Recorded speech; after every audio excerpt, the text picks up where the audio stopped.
Being on the missions field is an inspiring career choice, but it can be a terrifying one. Missionaries enter the field knowing full well that they may be signing their death certificate.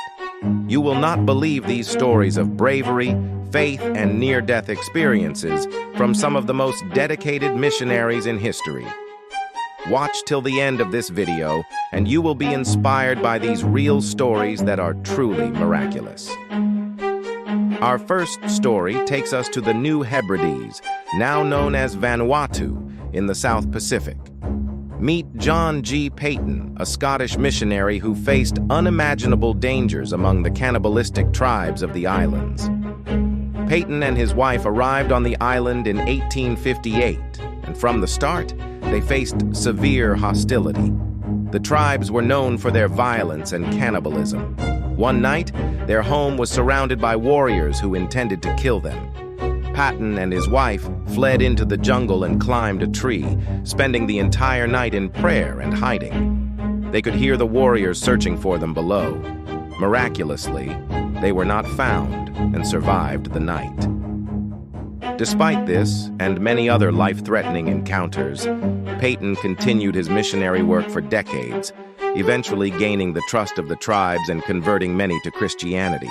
Next, we travel to Burma, where Adoniram Judson, one of the first American missionaries, faced immense suffering and near-death experiences during the Anglo-Burmese War. In 1824, Judson was arrested by the Burmese authorities, who suspected him of being a spy. He was thrown into a filthy prison, where he endured 17 months of brutal conditions. Judson was bound in chains, subjected to torture, and barely given enough food to survive. Disease and death were rampant among the prisoners.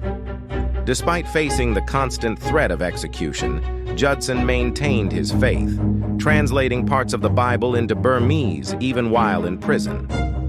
After his release, Judson continued his mission work, eventually completing the translation of the entire Bible and establishing a strong Christian community in Burma.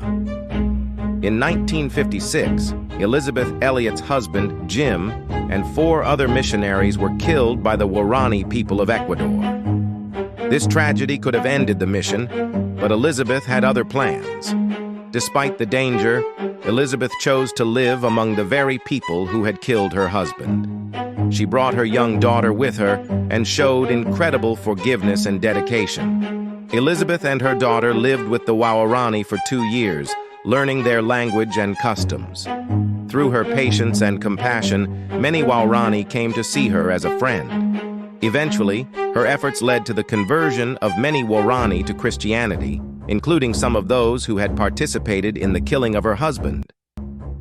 During the Cold War, Brother Andrew, also known as God's smuggler, faced numerous life-threatening situations smuggling Bibles into communist countries.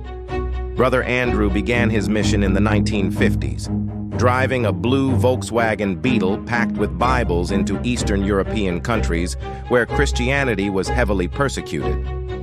On one notable occasion, he approached a border checkpoint with his car full of illegal Bibles.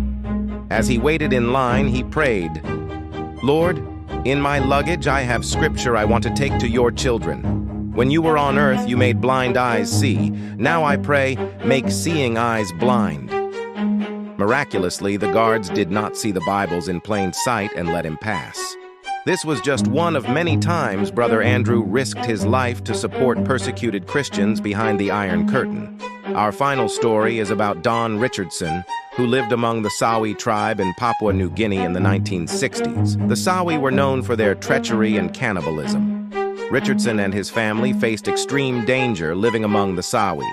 The tribe's culture was built on treachery and betrayal, and they initially saw Richardson's kindness as a weakness. He realized that to communicate the message of Jesus, he needed to find a point of connection within their own cultural practices. He discovered the Sawi tradition of the peace child, where warring tribes would exchange infants to establish peace. Richardson used this analogy to explain the sacrificial love of Jesus, the ultimate peace child. This concept resonated deeply with the Sawi, leading to a significant number of conversions and a lasting peace among the tribes. These stories are truly inspiring, showcasing incredible faith and resilience in the face of extreme danger. If you enjoyed these stories, make sure to like this video and subscribe for more amazing tales of faith and survival.